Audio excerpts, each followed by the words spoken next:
You are listening to an exclusive on Pod Hub Network. Your city, your podcast. To the delight of this crowd, McClendon marches down the dugout steps with first base. McCutcheon's throw. The runner breaks to the plate. Here's the throw. He's out. The Buccos win.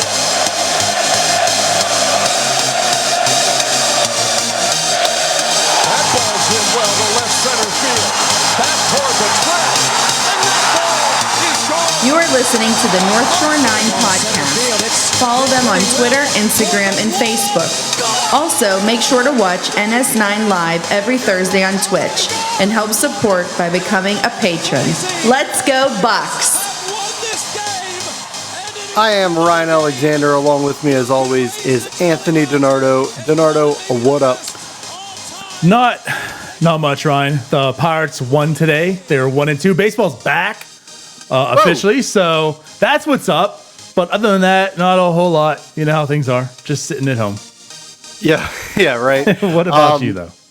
Yeah, this is such like old times. We finally have, baseball games to talk about, meaningful baseball games. We had a, early Sunday afternoon game, and we're podcasting at night. So it's been a while since we've, podcasted about actual meaningful baseball games. Seriously, man. Like, think about this. What has it been? 200?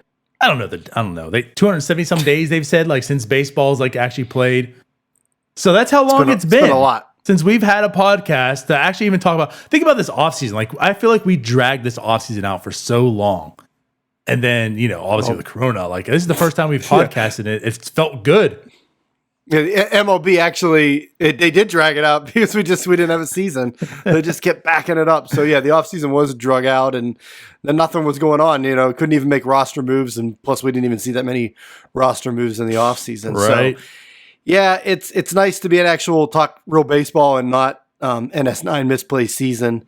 So here we are, but yeah, we'll get into the trees. Games and, right? Trees. Oh God, brutal.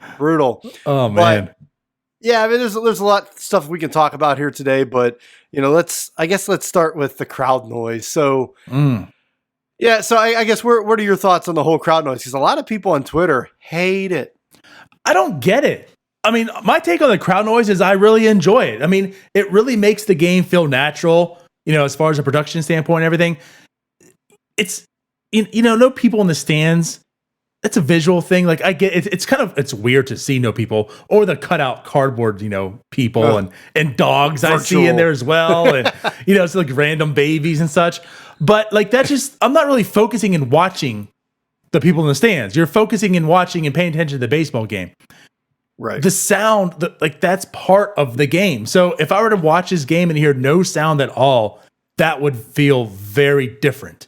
Hearing the pumped in crowd noise, it really feels natural. Like the brush, like this seems like an actual baseball game partaking. If there was no crowd noise, it would just seem very, very off.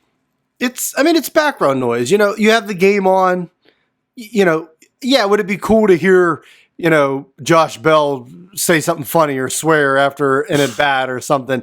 I mean, sure. But like, you have the game on, it's background noise. Like you just need that crowd noise. And it's not, they didn't, it's not like we're just pumping in, fourth quarter, third down, Three River Stadium type noise. I mean, it's noise for a baseball game. It's basically background noise. It's just the, kind of like a decent sized crowd and some chatter going on. Right. But I like it. I'm fine with it. I think it doesn't, you're not going to like, there's an error at third base and all of a sudden, put the boo, here comes the boo crowd in.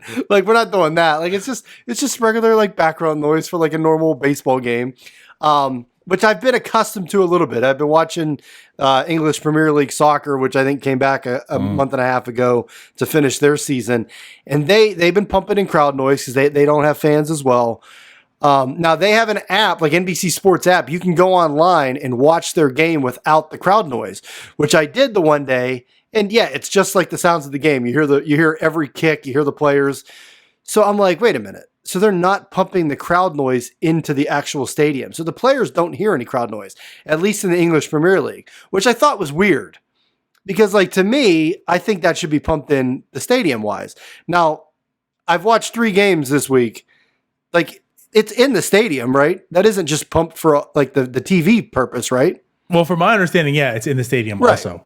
Now that's the way I would expect it to be, and that's why I was kind of confused when soccer didn't do that. They had it where you could watch it online with no crowd noise, or then you could watch it on TV with crowd noise. But the players are sitting there it's like a scrimmage to them almost, because there's nothing going on. So it's weird. So I like it, the fact that it does appear to be in stadium until I hear otherwise.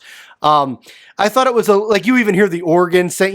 Louis had the organ going today, and the first couple games.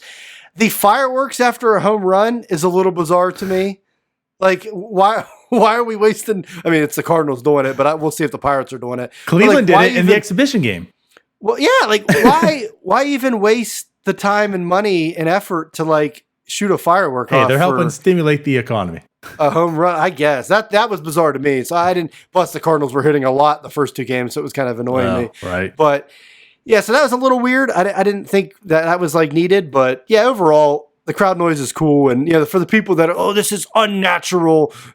Everything's unnatural. It's 2020. There's no fans in the stands. It's weird. That's literally part of it too. Like that's where I'm taking at. This whole season just weird. So like try to normalize it as much as possible. I'm for it. With the no crowd, no people in the stadium, that just makes it even, I think, harsher in my mind.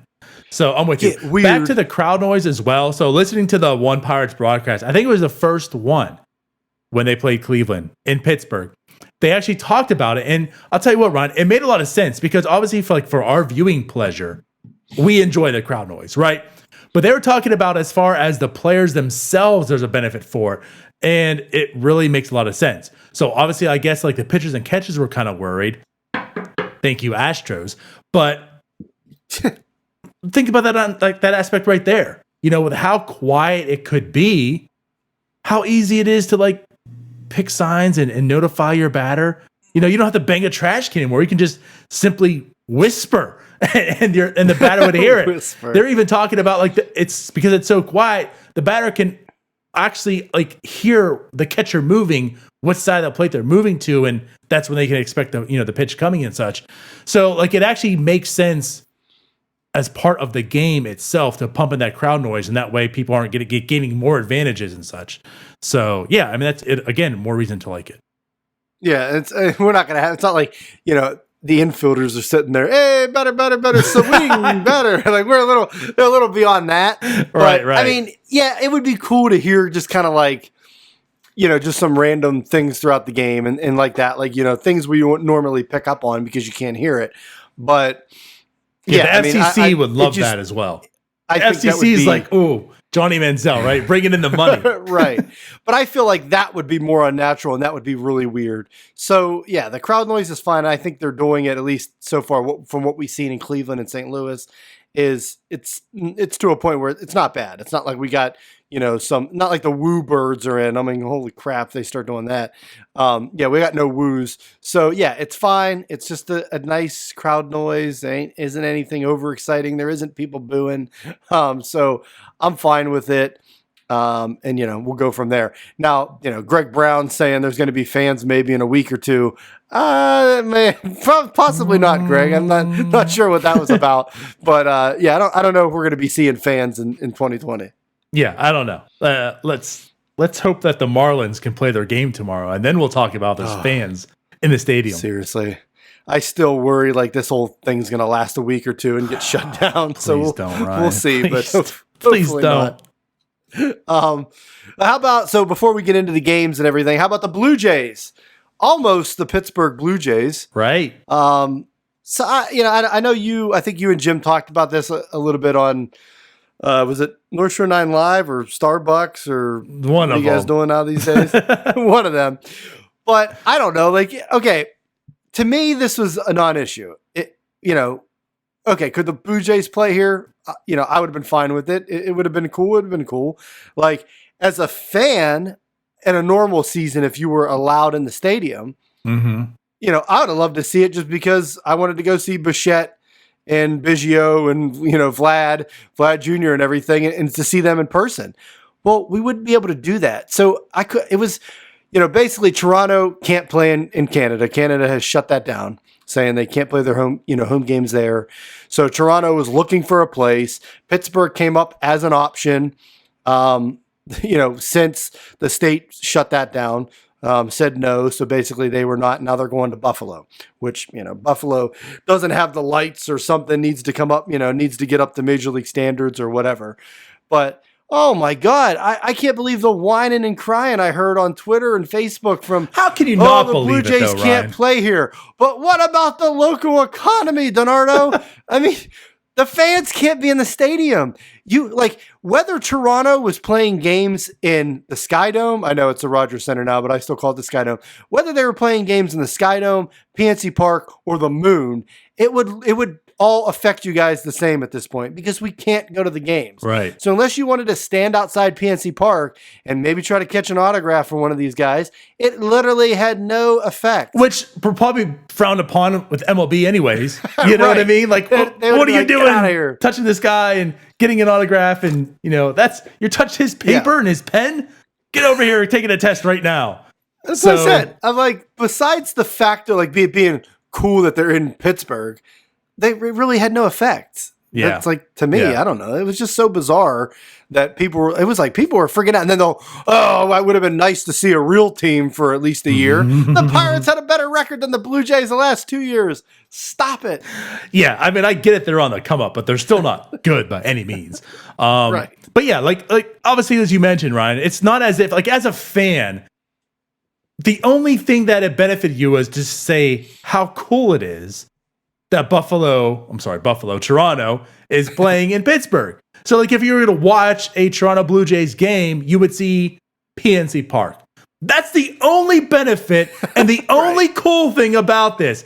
As a baseball fan and purely as a fan aspect, out anyway. them not playing in Pittsburgh is a moot point. Like you said, you can't watch them. You're not going to see them out. They can't be out. Basically, there's nothing that's going to benefit you opposed to actually tuning into one of their games and seeing PNC Park. That's hey, it. look, that's the Clemente Bridge. That's cool. But Right. Yeah. Right. That's it. It just killed me.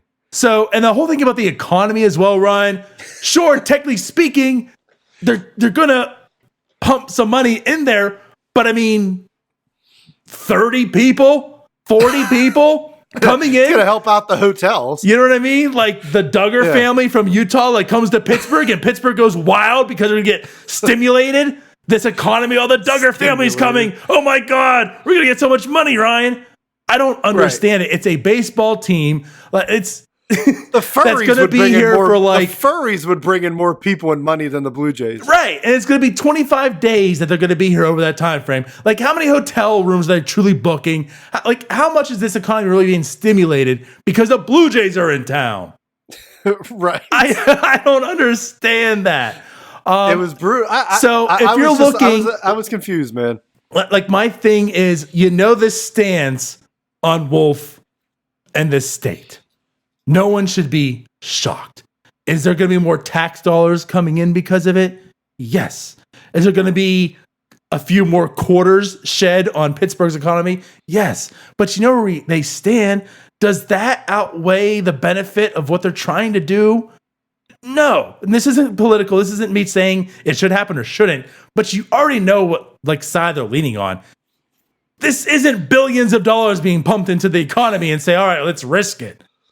So whatever. But they're in Buffalo now. Let's move on. If you want to be that close to the Blue Jays, drive up to Buffalo, hang outside that stadium. Maybe you can catch a glimpse of Vlad Jr.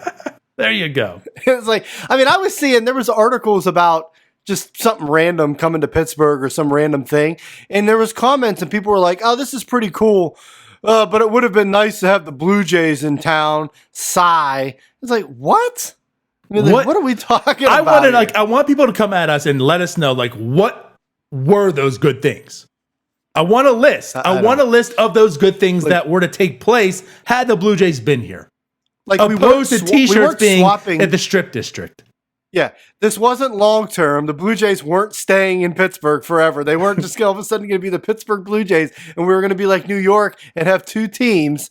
We weren't swapping major league teams. This was just going to be a temporary 2-month thing. Right. So yeah, it just cracks me up. But And anyway, that team's not going to the playoffs either. But had they won the World Series this year, Ryan, there also was not going to be a parade in Pittsburgh for it. Yeah, and we weren't going to get a ring. We weren't going to say Pittsburgh has a World Series because the Blue Jays were played after games in PNC Park. Although, would it not be great if you saw a banner in PNC Park that said the Pittsburgh Blue Jays World Champions 2020? We were seeing logo mock-ups with, the Steeler look like the steel, the Steelers steel like symbols in the Blue Jay instead of the maple leaf. I was like, what are we doing? Like, that doesn't even make sense. The Steelers logos being on it. So I don't know what we were doing. It was getting ridiculous.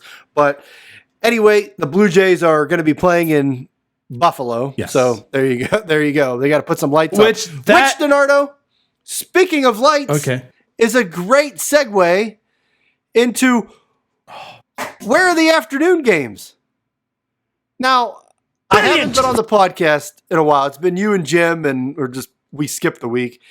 So, the MLB released a 60-game schedule, which we were expecting. We kind of talked about that if it would be like, Pirates and Cubs for a whole week, going back and forth, which, typical MLB, they had a chance to kind of do something a little differently. Nope, it looks like the same. They have 3-game series. We'll do this, then we'll go over here. I don't even know, Denard, speaking of those exhibition games in Cleveland, why did we have to go to Cleveland for a game, then come back to Pittsburgh for one of them? They went Pittsburgh, Cleveland, Pittsburgh. Literally had no effect on anything. Why would you travel on an exhibition game? Anyway, it's beyond me. Like, they just kept things like too baseball for me, too MLB for me. So this schedule comes out, and it's just the generic 3-game series, off days, 2 games, whatever, 3 games. And then I'm like looking at the schedule, but there's not that many afternoon games. Okay, that's a little weird. I thought we'd see more afternoon games. Obviously you don't have any fans coming to the stadium. You don't got to worry about saying, people getting out at work at 5:00. Give them a chance to get to the stadium. Have the game at 7, 8 o'clock, whatever. We don't have that. There's no fans. Now, I get it. You want to have your fans be able to watch TV, but, we're having night games on Saturday, Fridays. I just don't. I thought they should have had a lot more afternoon games scheduled throughout. And then, opening day, Donardo. Ooh. Now, there was opening night, which was the 2 games. One of them got rained out. But called. So Friday, was it Friday? Yeah, Friday was opening day. Which day is in the word. Right. There was no afternoon games. They had the one, Texas was like 4:10, which they're, central time zone, but whatever.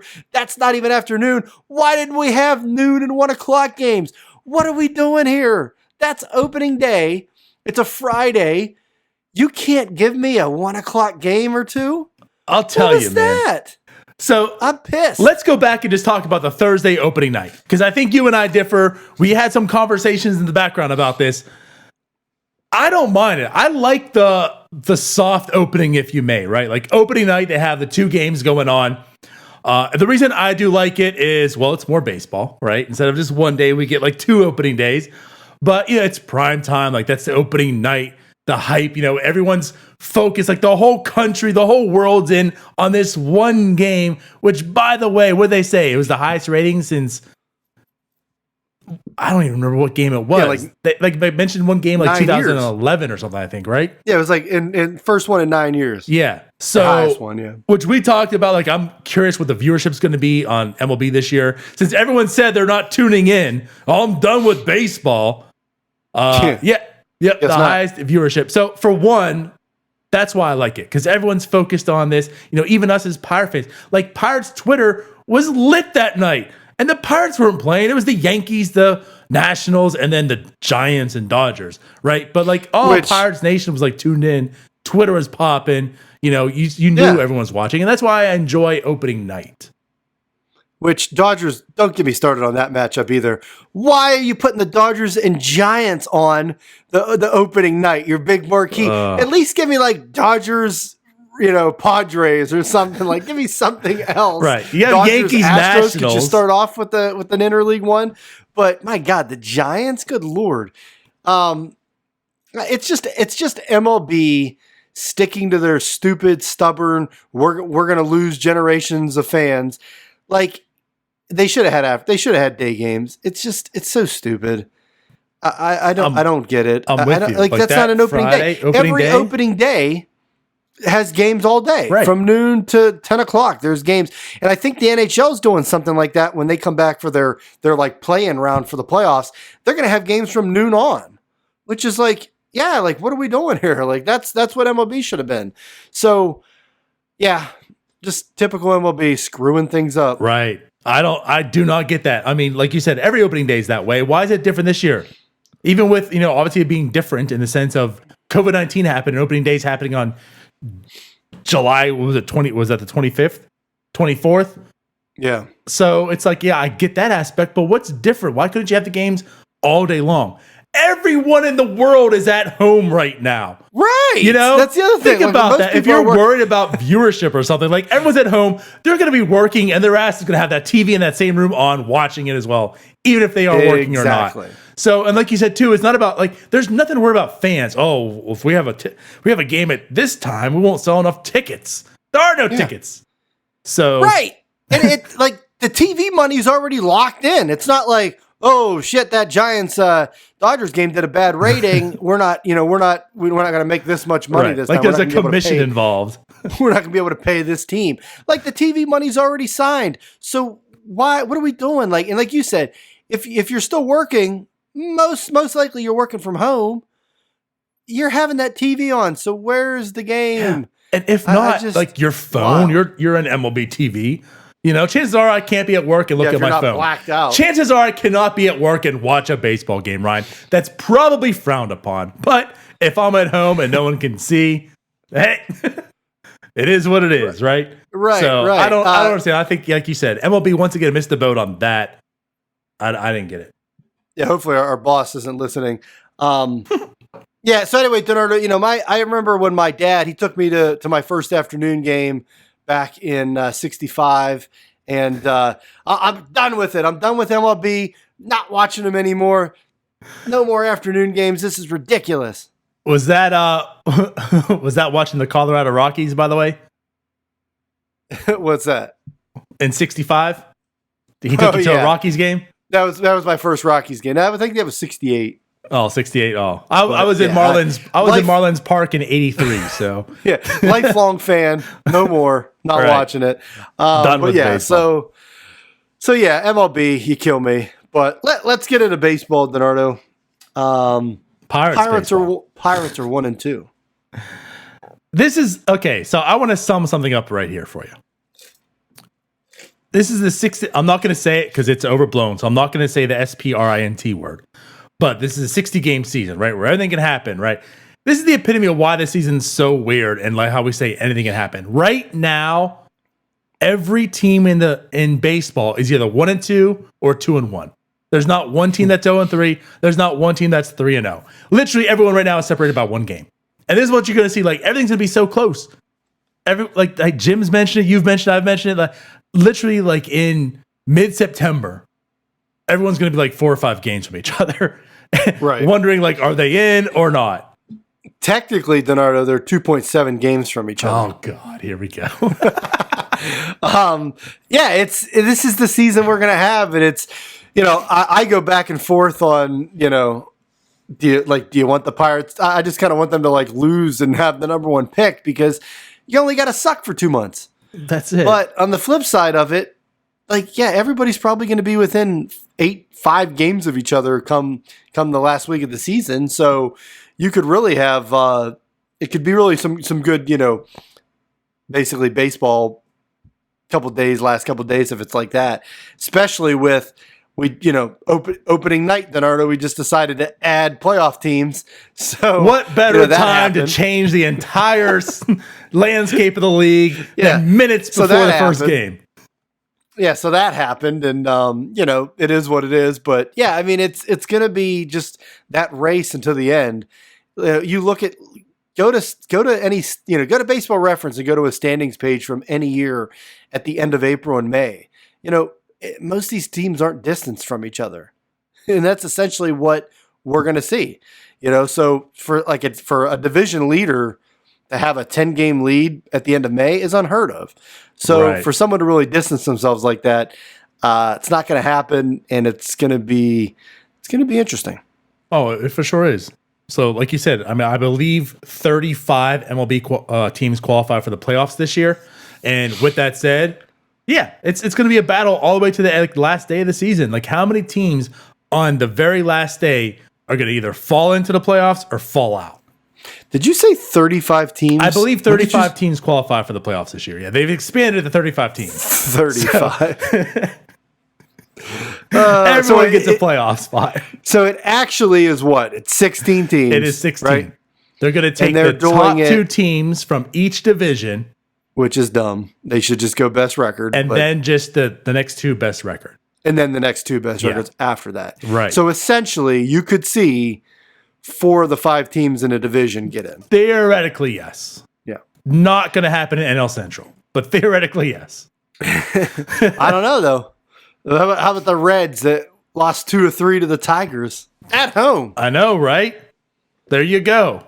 The Tigers helping us out. We're right now, Ryan, we're 1 game back from making the playoffs, or 1 game back from Kumar Rocker. So I like it. We're right where we want to be. We're hedging our bets. Have they decided, because, we're going to be, is there, what's the tiebreakers? Because we talk about there's only 60 games. Things are going to be a lot of, things are going to be jammed up at the end of those 60 games.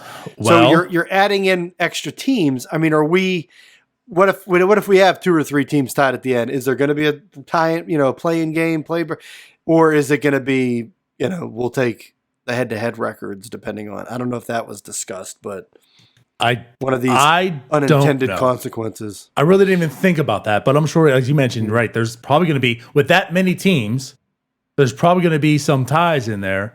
So I'm not sure about for playoff-wise. Also, if you're looking about draft order, there's probably a lot of ties, per se.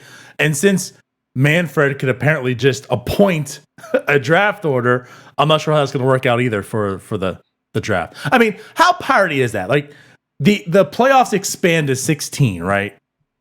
So the Pirates could fall in and make the playoffs this year, which is dumb how bad they are, right? But also, the Pirates could get the number 1 draft pick, and then end up not getting the number 1 draft pick because somehow or another Manfred could say, the Pirates pick 10th. I don't know what that means. I don't know what it means by Manfred could assign a draft order. How that would happen. But that would be, like I said, the most piratey thing. They would have the worst record, and Manfred's like, we're gonna have a lottery, and the Pirates end up picking 15th. Well, that's what I said. Is it a lottery, or is it just Manfred being like, yeah, this team's got the number 1 pick. This team's got what's that? Well, the Astros, they lost Justin Verlander, and I feel bad for them, so I'll have them pick number 1 overall. How bad. There's your punishment. How about, so it'll go the other way too with the Pirates, or the Pirates will tie the Brewers for that 8th wild card spot, and they'll lose on some stupid tiebreaker. Right. They'll be like, well, the Pittsburgh didn't get the Blue Jays to play their games in PNC Park, so they lose the tiebreaker. There you go. So yeah, I don't know. So as far as these 60 games, Leonardo, what do you want to see out of these 60 games? Because for me, through the first 2 games when the Pirates just looked awful against the Cardinals, I'm just just lose. You only got to be bad for 2 months. The team's already probably not going anywhere. Even if you snuck in and had a couple weeks and you made the playoffs, you're probably not going anywhere. So why not just suck for 2 months? No fans there to boo you.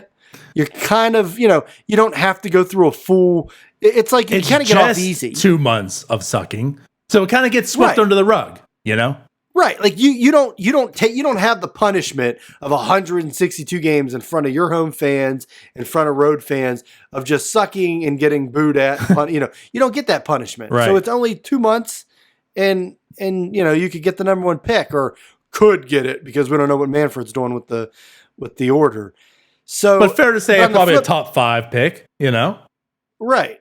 Which on the flip side of that, I'm like, F it, let's make the playoffs. So I don't know. What are you looking at with this 60 games? Well, number one, what I'm looking for is weirdness, obviously, right? Let's get weird. So I just want nothing but craziness. And that being said, I guess apparently our boy Philip is a stud over there. Yeah, like Phillip. Who would have thought like Ozuna is going to be hitting bombs, right? Evans hitting bombs, Colin Moran hitting bombs. Like, who was expecting those to be our best hitters? I wasn't. That's weird. So good for them. No, again, obviously I want weirdness, but in reality, I don't want them to do well. Does that make sense? Like what you said, like it lines up. They're not a real team. Like this is not true. Even with the 16, not a real team. Even with the 16, They don't wouldn't believe employ these guys. Real teams in this club. And I get like we've been promoting it too. Anything can happen, and truly anything can happen. But if you saw those first two games, this isn't a team that's going to stack up with the Dodgers. So realistically, I would much rather have fun, right? Enjoy the weirdness, enjoy 2020 MLB for what it is, and then have that top 5 pick going in next year because theoretically, the future of this club is what's important to me, not this dumb season. Okay? As Steven Strasburg more or less put it out. I don't know if you saw that quote, but that resonated with me when he was talking about because he got scratched and he's like, this, he's like, yeah, it's 2020 season. Yeah, he's talking about like, the health of something. I forget what it was exactly. But he's like, yeah, honestly, it's like I should be focused more on long term anyways than this dumb season. And it's like, bingo. Like it's spot on. One, I don't think too many people are truly taking this seriously. Strasburg really pointing that out. Are you going to affect your career because of this dumb season? And the Pirates should not affect their true plan because of this dumb season. And their true plan is getting better for 2022, 23, 24. Yeah, and he's right and you're right. I mean, you're right. When it comes down to it, if there's an injury or something, we've seen, other guys come, end up having surgery, in the season before it was like truly announced they were having surgeries because why not? This isn't a full season. Why not get it done? So yeah, when you have that, now if you have a team in the playoffs and do or die, they maybe go out there they're going to play. But I mean, overall, if you have something come up, why rush it on a season like this where you don't, 60 games, like you said, we don't even know. It could be shut down at any point. So, hopefully it isn't, but there's still that chance and everything. So, yeah, I get it. And that's why, to me, like you said, the draft that we just went through in June with Gonzalez, Ben Cherington taking over, why not get another top 5 pick? Maybe even top 3, top 1. I don't know. There's some bad teams in baseball, Royals, Tigers. But they're winning. Yeah, Tigers are winning. Marlins are smoking the Phillies. Well, so it's a weird season. Be a team soon. So right. So like stuff like that. Like why not build on that? Build on Gonzalez. Start building those draft picks because essentially, for a new GM coming in to a small market team that's not going to go out and spend $30 million on a pitcher, that's how you're going to do it. You're going to do it through the draft. You're going to do it through international signings. And some trades, but from what we've seen even lately, kind of the last couple of years, teams are hoarding prospects. The Dodgers won't even give them up to go all in, and then they don't even play Gavin Lux. They send them down to the upside down. Thank you. Let's talk about some service time manipulation again, since you're back on here, and we want to talk about real teams like the Toronto Blue Jays, who decided freaking Vlad Jr. wasn't good enough to start last year. Yeah. Yep. What about the Dodgers manipulating May, right? Although May gets the call because of an injury, and then Gavin that Lux. Hair, by the way. Whew. Oh man. But yeah, Gavin Lux, same thing. Are you going to tell me that he's not good enough to go? Please. Those are the real teams doing the same thing. So yeah, service time manipulation happening. But so what I want to get at too is that you're absolutely right. And yes, anything can happen. Like it would be cool to make the playoffs. But what's the ultimate goal of this organization? It's really not 2020 because if you go ahead and do that, and obviously you're not going to preach that to the fan. Like Derek Shelton isn't out there being like, all right, guys, tame it down. We don't want to win, right? They're going to want to win. That's what their goal is. But truly, if you look at that team's talent, it's not a team full of talent that can win.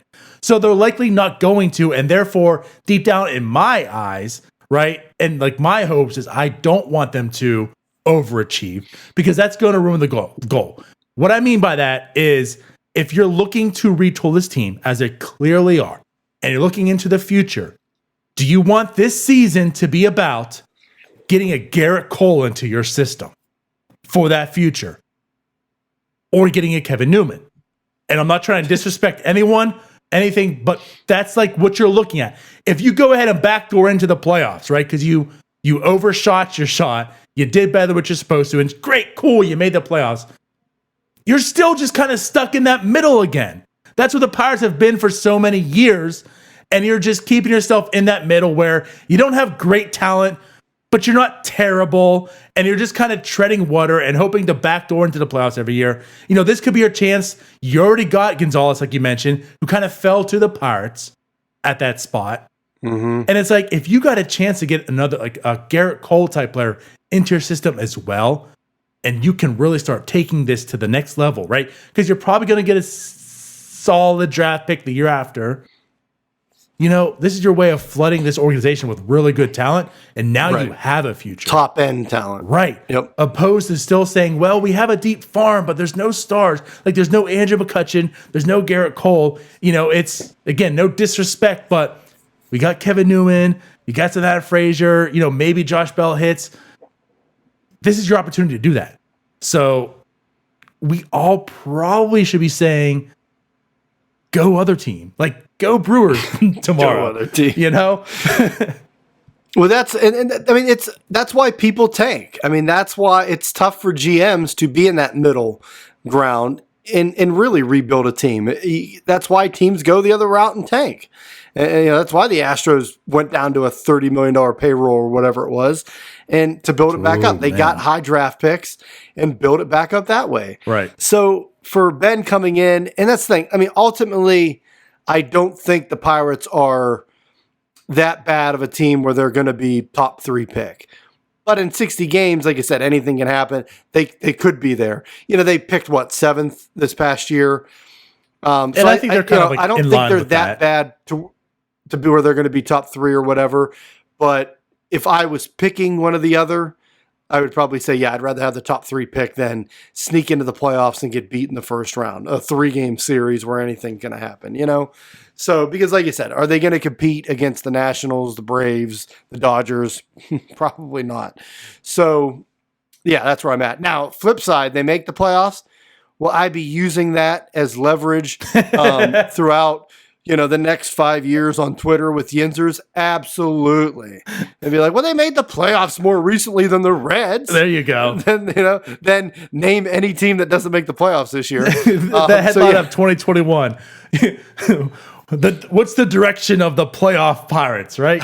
Yeah. Fresh off the playoff season. Here's the outlook of the 2021 playoff or Pirates. Yeah, I'll absolutely use that to my advantage. But no, I'd rather have them get the top pick. And like you said, add that high-end talent to Gonzalez and build it that way, because it's just the reality of things. Unless this CBA comes along and they end up putting a floor and a cap in, the Pirates aren't going to be signing guys to $20 and $30 million deals. So the only other way to compete is through the draft and developing. True.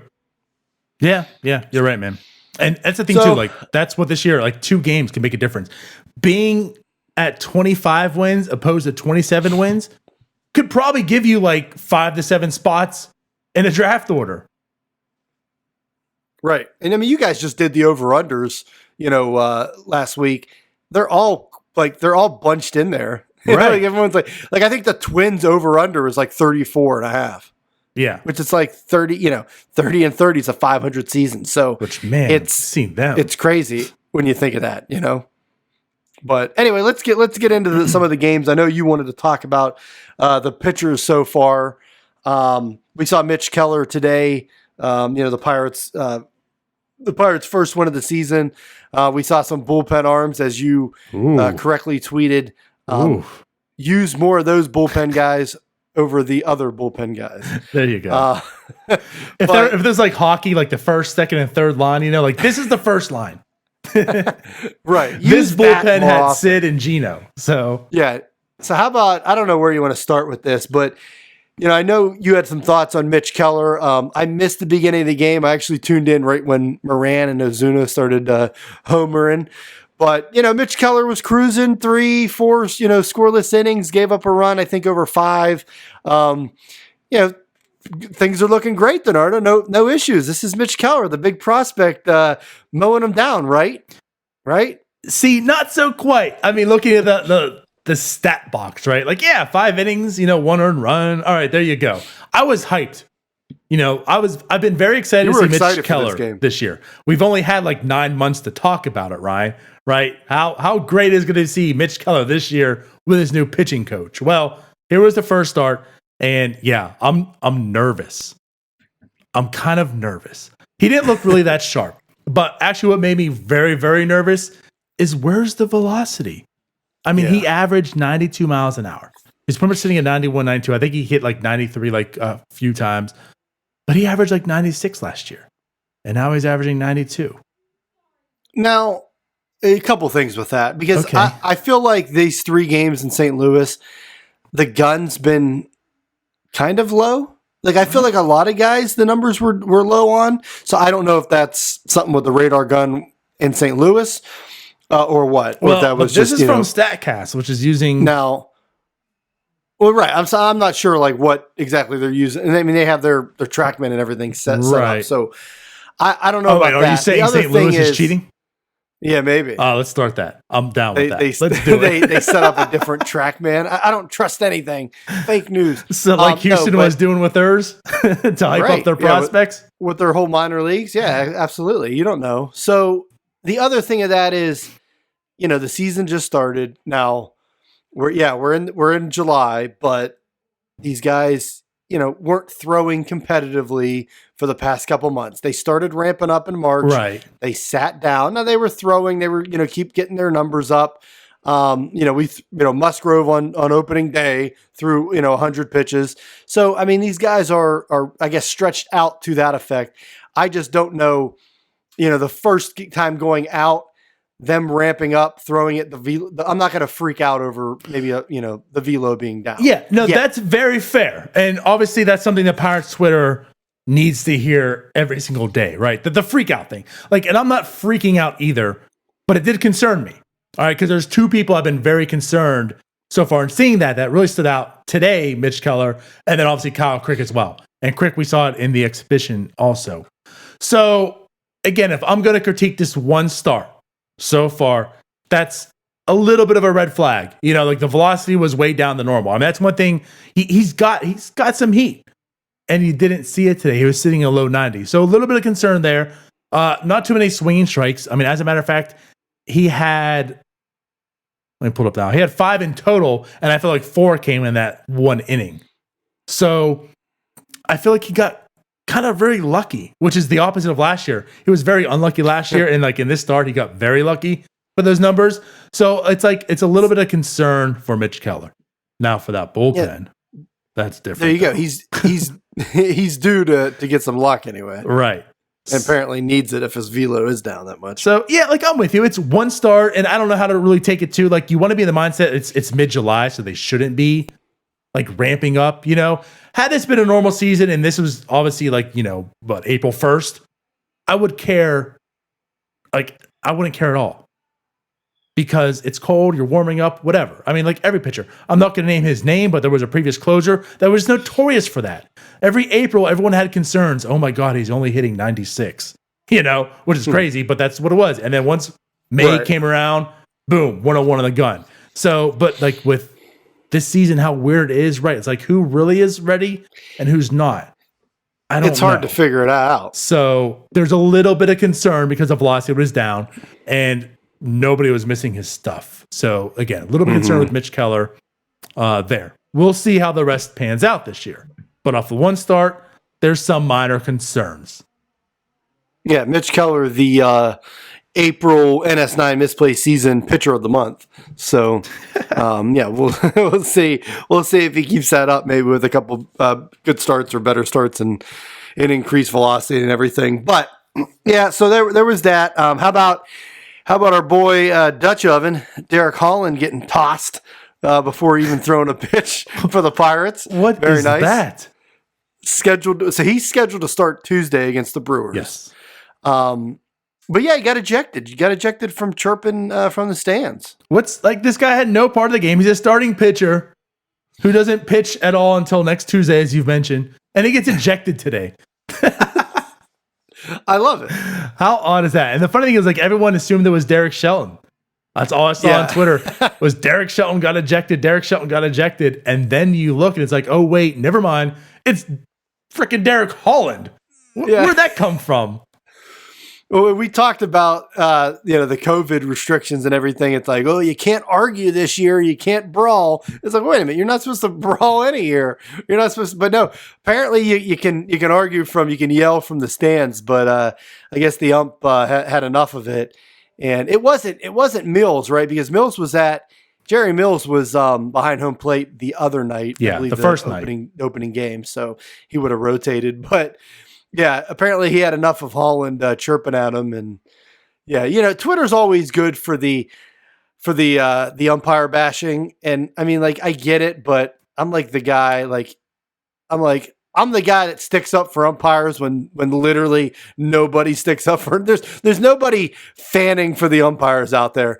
Everybody gets on them, and it's like 2 games into the season, and everyone's trashing the umpires. And it's like, right. Come on! I just, it gets now. There's some bad calls out there. I still want to see the robot umps. Yeah, I'm with you too, to a degree, and like I don't like how umpires are blamed for games either. You're like the Pirates play is certainly to blame for those 2 losses, right? I don't care about the bad calls, but there were some really bad ones, right? Like some real, and like what was funny as Chris from Renegades of Rotunda, I saw he responded back. He was like, they literally walked a guy by accident. So, like it actually was pretty bad that game. It's what calls can go back and forth, and as fans, you only see the bad calls in your team, right? When there's a good call, you only remember the calls that go against you. Yeah, actually, this is a good point. I bring this up to kind of segue. So Stallings been preached about his pitch framing, right? This is why he's an underrated catcher, why he's going to be good this year. So this is why I want to incorporate this into this segment right here for everyone listening, right? As a Pirate fan, you look and you say, yeah, Stallings pitch framing, great job, right? But when it's on the opposite end, you say, terrible umpire. Right, exactly. So you're to your degree, right? Yeah. But yeah, so that's why I don't get overhyped on it. Like Stallings did good defensively in that work, but there were actually some that was just like atrocious. I will say that Wainwright threw, and I just think maybe he just like lured the umpire to sleep because all he was doing is pitching like a foot outside. So I felt like when it got like 5 inches outside, the umpire was like, "Oh, that's got to be a strike because look how much closer it is." Right. It's tough because when a football game, which now with replay in sports, it's a little different. Which they still miss some of them, but. It's not like a play. It's not like football where, they got first down or a touchdown and we took it back. Like that's a huge call in a game that it can lose the game for you. Baseball, there's not really plays at the plate anymore. If there is, we got replay. It's not like, foul or fair ball. Like we should be all able to get that right nowadays with cameras and replay. So really the only thing that we can bash umpires for is the strike zone, which is subjective. I mean, it isn't, but it is. I mean, they're all, it's just, everybody has, depending on how tall the hitter is, where the umpire is setting up, where he's looking. I mean, it's just, everything is, it can throw it off by that much. And it's subjective to an extent. And I think it's too, like, as long as that umpire is consistent too. Like if balls are being called low, then they'll be called low, and it is what it is, right? The whole time. If it's both sides. My thing is if you should be better. You should be good enough as a team or whatever to overcome 1 or 2 bad calls or bad pitches. Exactly. Because they're not like, can they be bad calls? Yes, but they're not, it's not a call that just like changes the trajectory of the game totally. Now, whatever. So we're digress. But anyway, I don't know where we started on that.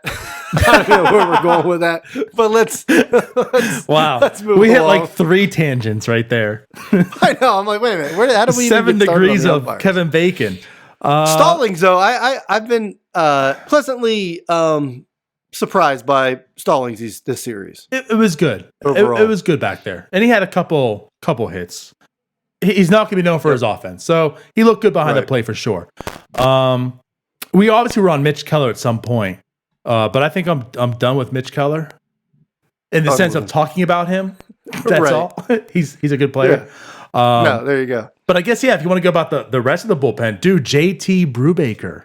Yeah, how about Or shall I that? say JT Brubaker? Because that man looked good. Made his Yeah, he debut. Mind you, Ryan, the North Shore 9 tweeted out, right? I forget what it was deemed. The surprise of the year, I think. If that was who's going to surprise this year, JT Brubaker. And here it was, made his debut, 2 innings, 4 strikeouts. This guy had 28 pitches and 8 swinging strikes. We talked about Mitch Keller, 87 pitches and only 5 swinging strikes. Brubaker pitched it 28 times and had 8. These guys, I mean, he made people look silly. Just completely, Yeah. they were baffled, man. So major league debut, when we saw him make the 30-man roster, which will get decreased by a couple here in a couple weeks. Better not be him. Yeah. But it was like you saw him, you're like, okay, probably going to be coming out of the bullpen, obviously, maybe a piggyback role, who knows. But you saw him today, and I mean, boy, that could be a good role, perfect role for him. Lord knows we've needed after we seen the bullpen the first 2 games. But I mean, is it crazy to me, Donato, that the guy is 27 years old? Yes. I mean, Like how nuts is that? it's very nuts. It's And I don't know extremely if nuts. that's I mean, obviously the dude's ready, and obviously the season was delayed and everything, but I don't know if that's like a knock on Huntington and them for not bringing him up sooner. But he definitely was not rushed, and he definitely looks seasoned because and of the developed. injuries, though, too. That's part of it. I mean, He's had missed injuries, but how much he was time? also he pitched did he pitch full season at last year at AAA? No, I'm last sure he year, because last year he come back from his injury. I think it was like 28, Okay. 24 innings, something like that. 2018. But no, I mean, you're absolutely. I mean, this thing is, Brubaker has been like that guy. Like, this is the year where Brubaker's going to come up and be something, and it just never Right. was because of injuries and such. So yeah, it's like I'm sure many people don't know of Brubaker, but for the ones that do, you've been talking about him for I feel like 3 to 4 years now. Forever. So Yeah, it's like crazy when you now's see his it. It's time like, finally. wow, he's 27. But no, it looked awesome. He definitely looks ready, developed, and it'd be a nice welcome to addition to the bullpen if he's can give them some middle innings like that. And After those keep first striking 2 people games, out. Ryan, you would be a welcomed addition to the bullpen. Just you being there. No one have to know. They saw Alexander and it's a new name. That's it. Oh, who's this guy? I don't care. He's got to be better. that's kind of what it was last year. They were throwing so many arms out there. Right. Nobody was doing good, but whew. But yeah, he looked amazing. he was the first to come in, and yeah, he did. Now, I just want to put something out there. All right, get the rationalization in here. So he looked filthy, but what I will say, he did give up 3 hits, and all 3 of those hits were hit pretty hard. I missed the bat. I put him there for the surprise. I'm hoping he does well, but this was the first time anyone has seen him, as you mentioned, right? Like, this is the first time anyone has seen him. So let's give this some time, right? Hopefully Right. hitters don't figure him out. But I will definitely say that stuff looked nasty. So that was nice to see for his debut. So yeah, that was his debut, and then Michael Feliz gave an inning, scoreless inning. It was nice. We'll take it from Michael Feliz. I know we'll see good Feliz, and then we see meltdown Feliz. right. So we'll take that with a grain of salt. It was nice, and then dude, Story of the day. my man, the closer, I guess, maybe out of the park, got it right. Nick Burdi. Ho. Wow. Stay healthy, my man. Stay Wow. healthy. How sick did he look? Just filthy. If you want numbers, so again, we were impressed because Brubaker threw 28 pitches and had 8 swinging strikes. Burdi had 11 pitches, 5 swinging strikes. Struck out the side. 3 strikeouts in 11 pitches. Yep. 3 strikeouts, 11 pitches. It was ridiculous. It was awesome. And that's, we've been talking about Nick Burdi, and it's crazy. I said this a couple weeks ago. It's crazy that we talk so much about him, and he is an important piece right now to the Pirates in that bullpen. And he's only got now 11 career MLB innings. Yeah. He's still a Rule 5 draft pick. This was the Rule 5 draft when we were there, in DC. This is why the Pirates took him. They let him, rehab through that injury. Because of that stuff that he had, the talent. Last year we saw a bit of it. He got injured again. To his credit, rehab that came back strong, and dude looks ready to go. Fingers crossed he stays healthy. And this, that's what I said. We did the WPA stat. This guy stays healthy, he's going to crush that WPA. And obviously, he could backdoor into it too, but like the loss of Keller helps that because, like you mentioned, he now is AKA the closer. And if he's doing this type of stuff, because Crick scares me too, dude. Talk about decreased velocity. Well, yeah. But like if he continues this, Ryan, do you give up that role and give it back to Keller? Is Keller coming back? If he does, like this whole he Keller has a thing dormant has been weird.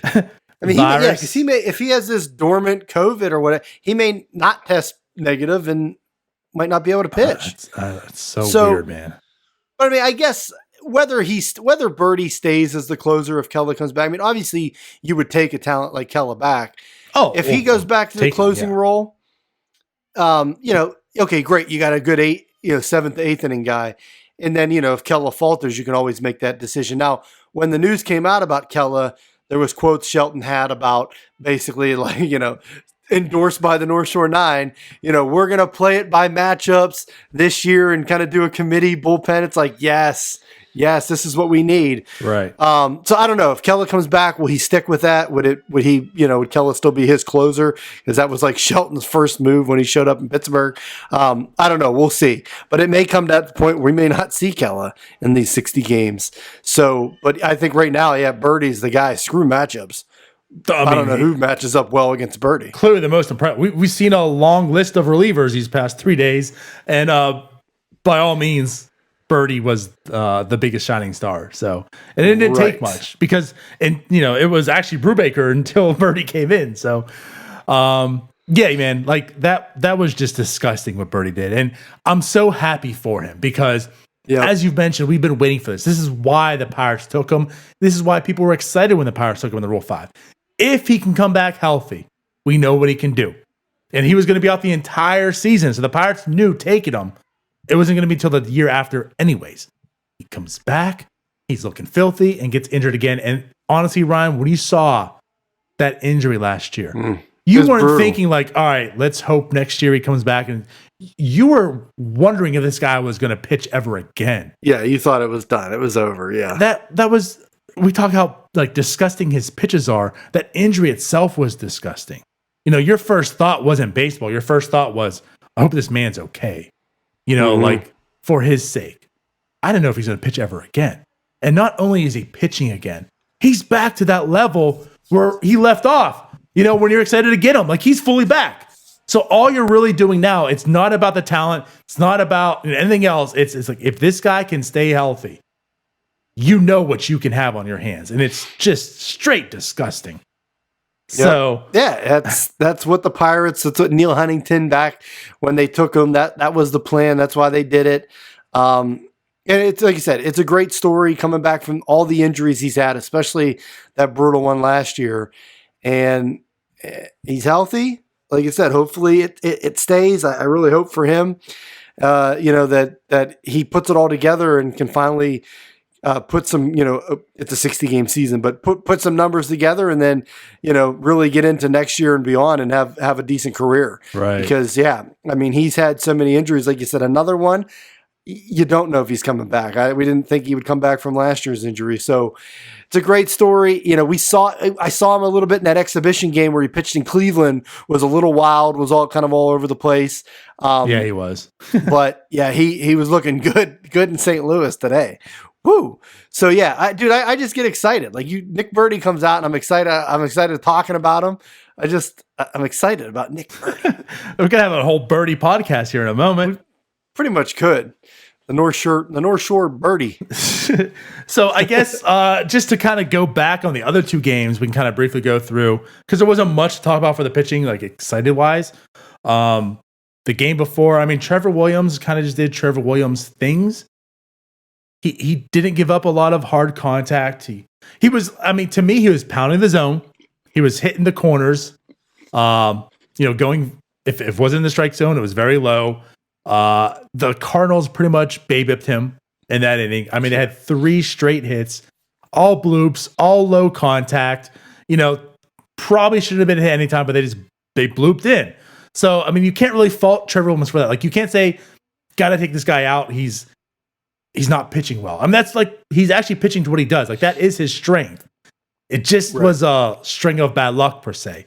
But that's what you're going to get in Trevor Williams. Like, he's not a strikeout guy. He needs solid defense. He needs some luck behind him, because those balls are going to be in play. So when they're not, you are going to get baby to death. And go figure, the Cardinals did. Of course, right. But that's the way. I mean, he ends up being like the number 2 starter on this team right now. But surely he's like a number 4, and as a number 4 guy, that's kind of what you want. He's not a strikeout guy, but he gives up very low contact, and it just so happened that the luck wasn't on his side that inning, and out he came. So. Again, Trevor Williams kind of did Trevor Williams things. Stratton came in, Turley came in, Crick, Erlin. So how about Crick? So Crick had where he batted the ball down and he didn't know he had it, and then he was looking for it. So, bases are loaded, 2 outs. I think I sent the group chat, and I'm like, the betting line right now who was up? It was it was DeYoung. Oh, DeYoung, yeah. So I'm like, the odds for him coming through are like minus 6,000,000, right? Because that was the betting line. The end, of course, he slaps one into left field. Like, it just that's the epitome of the Cardinals. You knew they were going to come through in that situation, of course. And then the next, whereas you would have known the Pirates weren't going to score at all, right?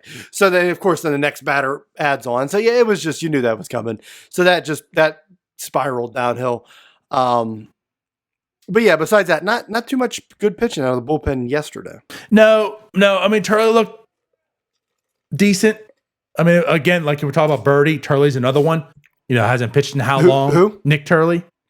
Oh, Turley, yeah. You're like, who?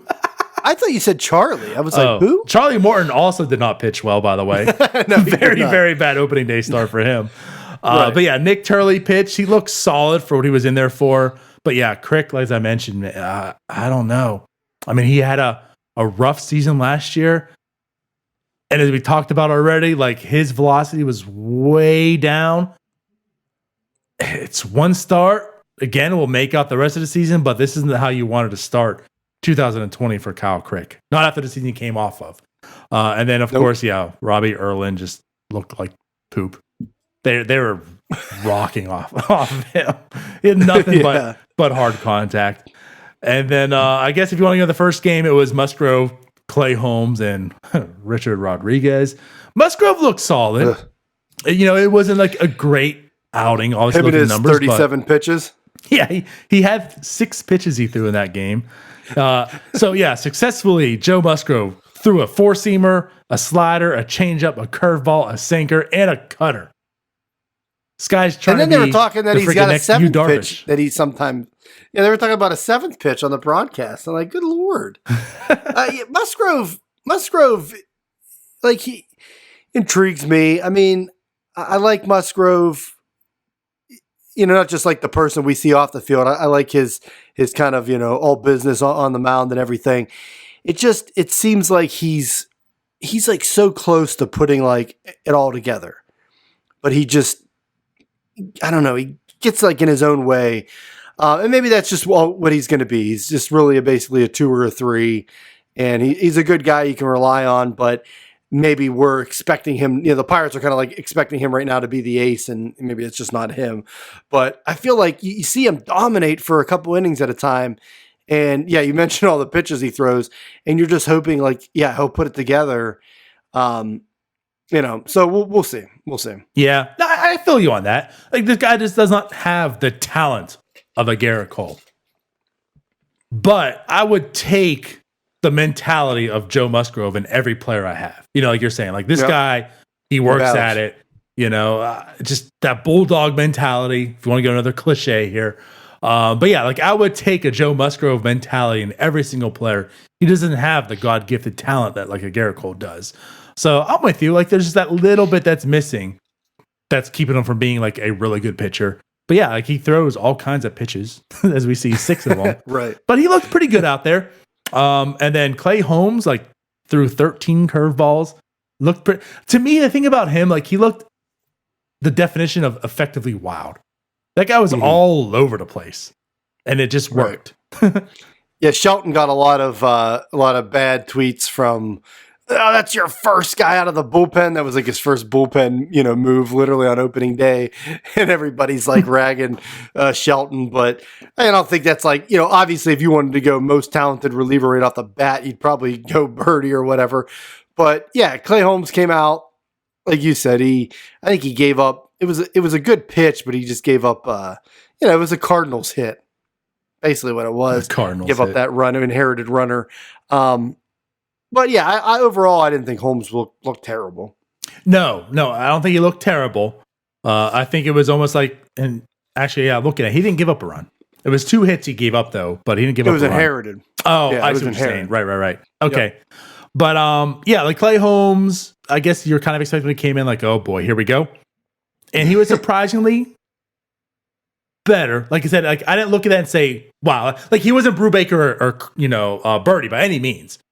But he was better than I expected. So a bit of impressive, right? Let's see how it goes. And then Rich Rodriguez was just trash. So yeah, I wasn't watching the game. I had the phone on, knew it was late in the game, and I saw the home run alert. Who hit it? Goldschmidt? Was it Goldschmidt?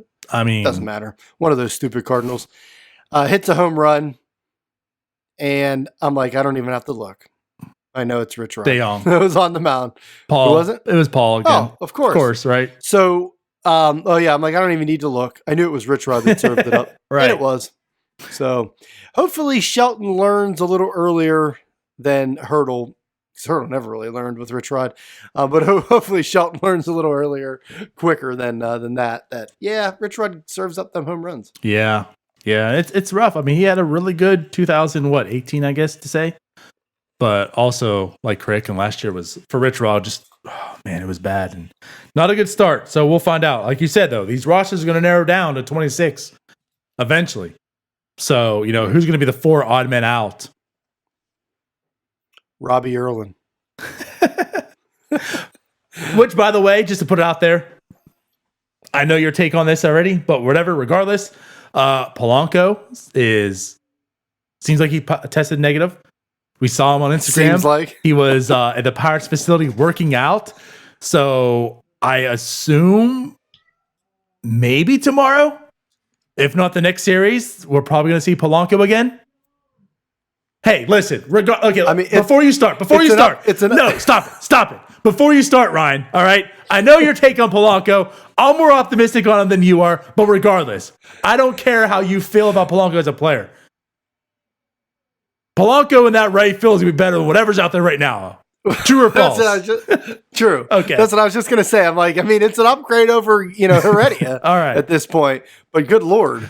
I'm just waiting for the next shoe to drop with Polanco. Like something will happen. And that's not a figure of speech. Literally, you're waiting for his shoe to just drop in the outfield. It might be his foot and shoe, when he drills it into the wall out there. So yeah, I mean, obviously that should help the lineup. I don't know about the outfield defense, but yeah, it should help the lineup. But yeah, hopefully he can stay healthy. And like I said, I hope Polanco stays healthy and has a good season. But I would have traded him 3 years ago. That's all. Yeah. We heard keep Luplo, trade Polanco, and kept Meadows, and then Luplo. He had a jack on, I guess, exhibition. I don't think he hit a homer opening day. Regardless, who cares? Yeah. We're going past it. Last note I have down here is so tomorrow night against the Brewers, Brault The 1 starting. and 2 Brewers. The 1 and 2 Brewers. So Stephen Brault starts, and then Tuesday is Derek Holland. Unless he's suspended for his ejection today. Are we piggybacking Chad Kuhl Okay. in one of these starts? They have to, right? Because we haven't seen my man Chad Kuhl yet. So here's the thing. Before the season started, they talked about, it's not definite, but they talked about the idea of using Brault and Chad Kuhl in a piggyback situation, right? Well, they also didn't say Brault was in the rotation, but they announced he's going to be the opening day starter amongst all the Pittsburgh fans.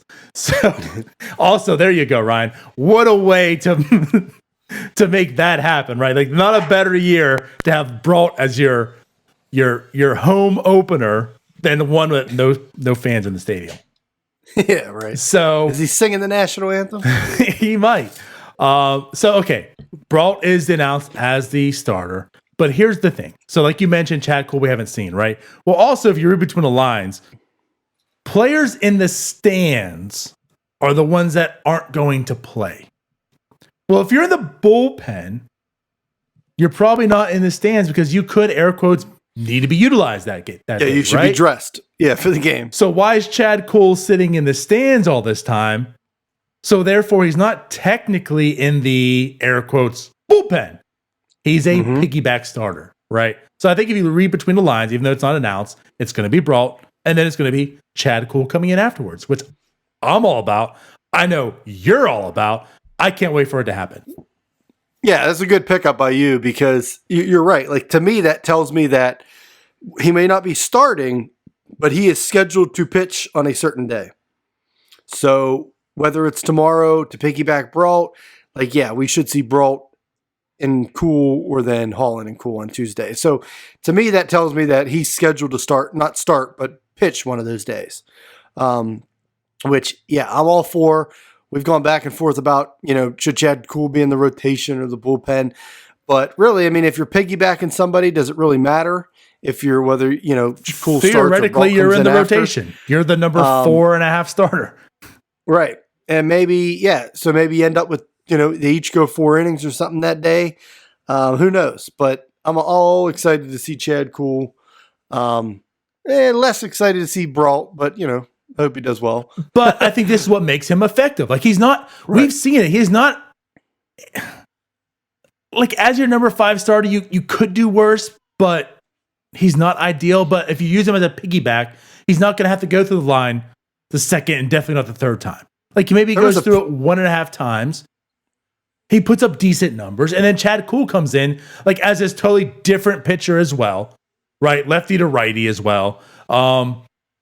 The lineup, you get a whole different look. I think that can be definitely very effective in that sense. And it's going to make Brault better and probably make Chad Kuhl, who is coming back from surgery, better. So you're putting 2 people in a better situation that can improve the team. We saw last year Brault was essentially at one point the best pitcher on the staff, at least starting wise. He was killing it. That was when Noah Howells was on NS9 Live. You're right. We talked about it. It was 20 some innings he went with 1 earned run, I feel. Right. So if we get that Brault over 60 games, sign me up. There you go. Perfect. So it'll be an interesting week. They got the Brewers at home in quotes, and then they go to Chicago to play the Cubs. And then next week, Donardo, we got the Twins. You imagine our bullpen against that hitting, that lineup? Yeah, not good. Nelson Cruz did 4 for 5, 2 doubles, 2 homers. Brutal. he's just salivating right now. He's wait, is Rich Rod gonna play at all? Is he gonna be still on this club? Runs and it was in the second inning. Park? Yeah, they're gonna hit a lot of. They're gonna score a lot of runs in these 60 games. The Twins. Yeah, they only put up a home run record, and then they added Josh Donaldson. So, right. Yeah, it's pretty good. Yeah. All right. Well, that's all I got. Yeah, that's baseball's pretty back, much baby. all I have as well. Cool. Hour 15. We're there. Cool. I guess that's it. Tune in to Donardo's Dugout Tuesday morning. Starbucks Wednesday morning, another NS9 Live Thursday night, which would be after, I guess, the Cubs game. They play Thursday, right? You can't kill. Yeah, and I think there's an off day. Of course. They also are playing, gets back to my afternoon games, they're playing a night game at Wrigley on Saturday. That makes no sense. The Cubs are always playing afternoon games. Friday and Saturday night in Chicago, we're playing night games. So stupid. Yeah, they're off Thursday. Of course they are. So I guess we'll just be on at 9 o'clock talking about whatever. There you go. Talk about that Brewers series. Yeah, I don't know. I'm excited, though. Baseball's back in some form. Yeah, I mean, I'm definitely excited. So yeah, that's what I was going to say. DiNardo's dugout. You can't kill it. It just keeps coming back like a bad penny. It certainly is. Oh, man. A whole nother aspect, though. Much different feel. But I enjoyed it. All right, well, then I guess we'll catch y'all later. Bye-bye. Can't wait. Peace.